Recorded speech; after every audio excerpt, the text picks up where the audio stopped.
I don't come to Limp Bizkit with any particular baggage. I was a teenager in the 90s and therefore lucky enough to have lived through the nu metal era. I wasn't much of a fan, but I didn't hate it either. People who hate on nu metal forget what a sorry existential crisis heavy metal was undergoing during the 90s, and I've always seen nu metal as a reaction to that. It was never a real movement. It wasn't built to last. It was a holding pattern, a floundering genre's desperate clutch at the straws of relevancy while it tried to figure out a more sustainable plan on how it was going to move forward. In that sense, it worked. In many ways, nu metal saved heavy metal. Korn's debut genuinely lit a fire. Slipknot quickly dissolved into a parody of themselves, and I will always hate them for introducing boy band vocals into the metal lexicon, but even their first album sounded fresh at the time, and System of a Down were respectable, right? But Limp Bizkit, they were a different proposition, weren't they? Korn, Slipknot, Deftones, etc. were serious bands. They wrote about their feelings. They wrote about bullying, isolation. They might even get political. Limp Bizkit were different. They made silly songs. Their albums had silly names. Sure, Durst wasn't above introspection and whining about how no one understood him, but the fact that he was doing that in one breath and then telling someone to stick cookies up their ass in the next made it all the funnier. Slipknot had the clown masks, but Limp Bizkit had the clown. Unlike a lot of my contemporaries, I never hated Limp Bizkit. My cool extreme metal friends thought Fred Durst was the devil incarnate, but I never minded the guy. I've always had a soft spot for clowns, and Fred Durst was a clown par excellence. I would rather a world of Fred Dursts than a world of these boring cunts. So there, no baggage, neither a lover nor a hater. Black Cassette music calls them as they seize them. 6. Results may vary. My memory of having heard this album in the early 2000s is so bad that even the thought of listening to it again made my stomach clench. Even the cover is bad. The first 3 albums at least looked fun. This one doesn't. The runtime is a daunting 68 minutes, which to anyone but the die-hardest fan is enough to induce a cold sweat. Has time been good to it? No. Eat You Alive is bland and whiny. Underneath the Gun is 6 minutes of boredom incarnate, and then Down Another Day picks up where it left off. Fred's vocal repertoire consists of rapping, shouting, whiny yelping, and whiny crooning. In fairness, he's quite versatile, but his whiny crooning is really hard to listen to. He's a competent singer, but utterly soulless. If I am going to be forced to listen to Limp Bizkit, I would rather listen to him rapping garbage and shouting about breaking things. Almost Over is more like the Limp Bizkit we all know and don't love, but even the classic Limp Bizkit stuff on this album sounds tired and phoned in. It's time to blow their minds, Fred keeps saying, but minds remain unblown. Build a Bridge is another slow one, some Nickelback bullshit. The only one is worth singling out for being pure unadulterated cringe. Here, Fred serenades a presumably baffled woman about how he isn't looking to screw on the first night. Maybe he'll go to first base if the vibe is right, and how he's looking for something that lasts. Never has a vow of chastity and restraint sounded so rapey. At first it sounds like he's trying to coerce a groupie into the back of a creepy-looking van with insincere claims about his chaste intentions, but then pivots into, I'm too good for these dumb bitches garbage. I'd hate to get you in bed, find out you're empty instead. Yeah, don't you hate it when that happens? I'm the only one who'll put you on cruise control, he boasts. Well, not the only one. Don't forget the gays, all the gays and Fred. He refers to sex as nasty and filthy. This is one of the most insane songs ever written. What's more, I don't believe it. This is the man who wrote Nookie. Fred would bang a hole in the wall. If I was a moderately attractive woman, I guarantee I could get Fred into bed faster than you could say DJ Lethal. Let Me Down is another banger. In this, Fred whines that heartbreak is like a headache. The chorus consists of even more whining that you aren't good enough for him. He's got the emotional maturity of a teenage boy. Later in Lonely World, he sings, I remember high school, man, I hated high school. It was like prisons with bullies always putting me down. Just a little skater boy they could pick on. I learned to forgive them. Now I got the balls they can lick on. On a side note, telling people to lick one's balls does not suggest an inclination to forgiveness. I loved sneaking out when my mum was asleep with my gothic girlfriend making love in a creek. The lyrics are so clumsy they feel completely inauthentic. I don't believe Fred got systematically bullied in high school any more than I believed he sneaked out at night to make love to his gothic girlfriend, by the creek no less. What the fuck is a gothic girlfriend anyway? Does he mean goth girlfriend? Is this an Americanism? It makes us sound like a building. This whole thing reeks of revisionism. His vocal delivery sounds tired and half-assed, so at least I'm going to give him the credit. He's got the decency to sound embarrassed. After Lonely World, there's some more songs. Behind Blue Eyes is one of the most insipid covers ever. Overall, it's a bad album. I'm ranking it 6. If there was a number lower than 6, I'd give it that, but the laws of maths prevent me from doing so.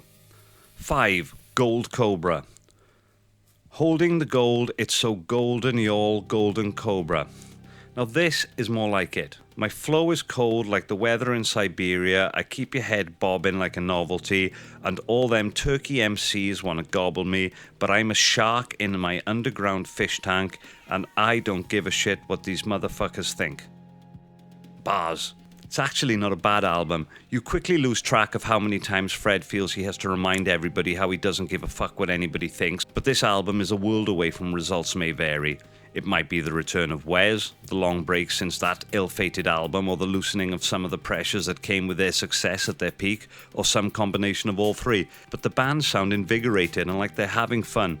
If this had been their follow-up to Chocolate Starfish, their career may have taken a different trajectory. I mean, probably not. Like nu metal itself, Limp Bizkit were always doomed. They were a product of a very specific moment in time. Future cultural historians will reference Paul Thomas Anderson, American Beauty, The Wire, Radiohead, David Foster Wallace, Zadie Smith, and Fight Club when they talk about the embodiment of the post-Columbine, pre-9/11 zeitgeist, but the truth is it's probably Limp Bizkit. On the downside, the album is fraught with some of the laziest lyrics ever put to paper, and much of the album is just plain bland. It's not helped by its length. It's not as sprawling as Results May Vary, but 52 minutes is still way too long. They probably could have trimmed this down to a decent-ish 40 minutes. It really starts to get tiresome towards the end. Dark Side of the Moon isn't this long, and Limp Bizkit are no Pink Floyd. There's a weird short little hip-hop instrumental at the end of 92:10, which is far more interesting than most of the tracks on side 2. It's not terrible. I got all the way through it and was never in any danger of having to stop listening to it. It's okay. Would I listen to it again? No particular desire to do so. I'm a stick. Bring it back, Gold Cobra, and why not try into a playlist and start a Limp Bizkit best of? 4. Still Sucks. The opener Out of Style sets the tone. A trademark Wes Borland riff. Durst shouts DJ Lethal, and then it's game on. Dad Vibes is a solid hip-hop tune. In fact, Durst's rapping seems greatly improved overall, not so much his lyrics, but his rhyme patterns certainly, and his flow is definitely better, more varied, and generally more interesting. When he's not spouting I don't give a fuck cliches or general lunacy, he's passable. Turn It Up has House of Pain vibes and fairly slaps. Don't Change is an acoustic ballad and isn't bad. Maybe Durst's nasal voice has lost some of its whiny quality over the year. Like Gold Cobra, the album starts to get a bit tired in the backstretch. Empty Hole is a dreary ballad and a couple of the tracks are plain forgettable. Pill Popper starts with a sample about big pharma corruption and ends with Durst shouting, "Give me my medicine now, now, now. Check your fucking head, bitch." Vintage Fred. It's a lean album at just 32 minutes, which is why I'm giving it the nod over the bloated Gold Cobra. I quite enjoyed it. Would I listen to it again? Possibly. It's a solid album. I 100% guarantee Pitchfork were hyping worse albums than this in 2021. 3. $3 Bill, y'all. I do have a history, albeit limited, with this album. I remember when Faith came out and found it moderately amusing and borrowed the album off a friend. I remembered liking Pollution but being disappointed by the rest of it. Pollution is a screamer. Counterfeit and Struck keep up the album's momentum. Love them or hate them, Limp Bizkit have got something. However, after Struck, the album quickly starts to go downhill. I don't know if it's because the album is front-loaded with the best hooks or because the rest of the album is so one-dimensional. I said earlier that Limp Bizkit's slower attempt at more contemplative material don't land, and you think I'd be happy that here's an album with barely any of it, but I just can't get behind it. If they'd found a way to vary things a bit, this album could have been something, if not great, and certainly better. Towards the end, just before my patience gets completely exhausted, there's this weird 60-minute semi-instrumental thing. That caught me off guard. You'd think I'd remember something like that. Maybe I never managed to listen to the album all the way through when it came out. Maybe it didn't appear on the original pressing. I can't be bothered to check right now. Whatever, it's certainly left field. You could make the argument that Limp Bizkit have always had progressive tendencies. A lot of their songs don't adhere to a standard verse-chorus-verse structure, and Wes Borland was never what you'd call an orthodox guitarist. Even more surprising than this thing existing is the fact that it's pretty good. Who'd have thought it? I want to rank this album higher than third, but I can't. Everything between Struck and this last one is too bland. I don't even like Faith anymore. 2. Significant Other. I had this album back in the day too, by which I mean I borrowed it off a friend and liked it enough to give it a fair few spins, but not enough to actually buy it. I haven't heard it in 20-something years, and prior to this re-listening, didn't remember much about it beyond Nookie and Break Stuff. Nookie is incendiary. Break Stuff is one of the most intense things ever written. It's absolutely insane. The album loses momentum somewhat after that. I don't care much for the rest of the album. There's way too much singing, and Fred's straight singing voice is wearying. He starts getting whiny too, especially on songs like Don't Go Off Wandering. Why is this album 60 minutes long? It's 20 minutes too long. I don't want to keep repeating myself, but I will as long as Limp Bizkit keep making the same mistakes. 1999 is an interesting one. The first half is a patience-testing dirge with more facile lyrics before the song absolutely explodes. This is followed by End Together Now with Method Man. Method is generally good on anything, and it's to Jeff Fred's credit that he doesn't completely embarrass himself next to him. This is legitimately respectable hip-hop. They got DJ Premier in for this one, apparently, but with DJ Premier producing and Method Man doing most of the rhymes, you've got to wonder how much of a Limp Bizkit song this actually is. Then we come to No Sex, which is problematic. Honestly, I'm struggling to understand the motivations behind this song. Part of me wants to be charitable, and I probably could be charitable if these were the words of an immature teenage boy trying to write a song about sex and adult relationships without ever having had sex or being in a relationship. But an adult wrote these lyrics, and you can't help thinking that we are dealing with a genuinely disturbed man. Listen to these lyrics. Went too fast, way too soon. I feel disgusted, and you should too. Should have left my pants on this time, but instead you had to let me dive right in. It's my ass and your perfume that make the temptation hard to refuse, so I guess we undress to have sex, dirty sex. Memories of those filthy things that we do. How could you respect yourself? You couldn't respect yourself because I didn't respect myself. In Fred's lyrics, sex is dirty, filthy. He used similar words again in that other one on Results May Vary. This is not normal rock star behavior, let alone heavy metal. Wasp's Fuck Like a Beast was an expression of unrestrained male sexual aggression and libertine fantasy. Alice Cooper was in love with a girl who crawled across the cathouse floor and turned to trash when she hit the sheets. In Coven's Iron Dick, the narrator's manhood is a weapon to be feared and respected. Now listen to Durst. He sounds like Annie Wilkes' mother from Misery.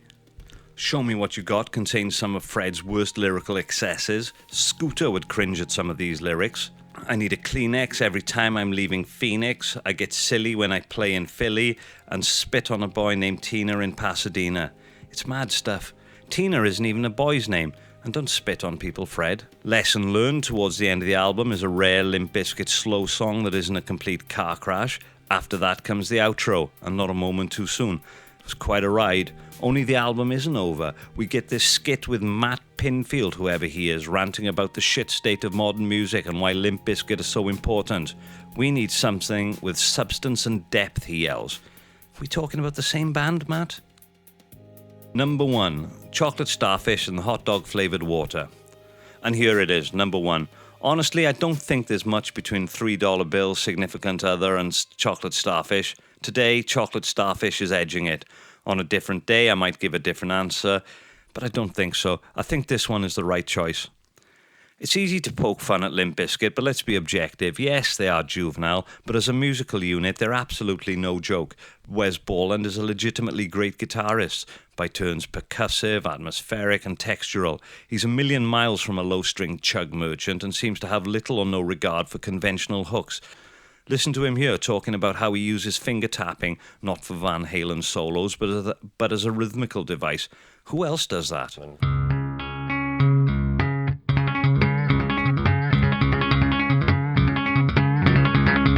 is it's just octaves that are the same, but played really, rhythmically and repetitiously.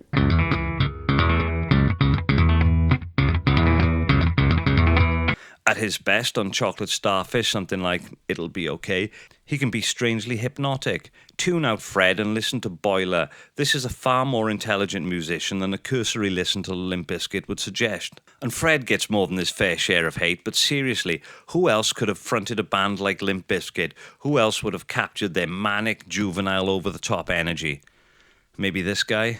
All of this is evident on Chocolate Starfish. There isn't much by way of tune until we get to Rolling, but it's still engaging nevertheless.